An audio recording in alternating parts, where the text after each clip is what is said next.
C'est un joli coup d'éclat. Marc Guillemot au firmament, le skipper de Safran s'empare dans les derniers milles de la 3e place au détriment de Jean-Pierre Dick. La différence s'est faite dans les petits airs guadeloupéens à force de grappiller mille après mille.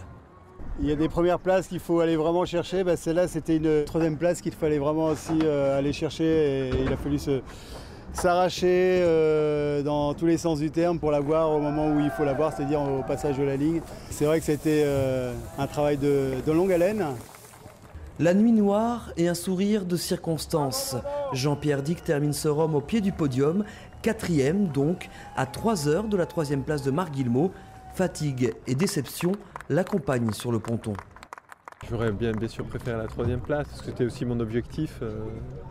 Et c'était frustrant parce que j'étais arrivé quelque part d'être devant, et là c'est un peu un coup du sort. C'est une déception. Des arrivées en cascade chez les IMOCA ce dimanche. Après Jean-Pierre Dick, c'est au tour de Vincent Rioux de pointer son étrave au niveau de la ligne d'arrivée. Avec l'un des plus récents 60 pieds de la flotte, l'ancien vainqueur du Vendée Globe s'empare de la 5e place.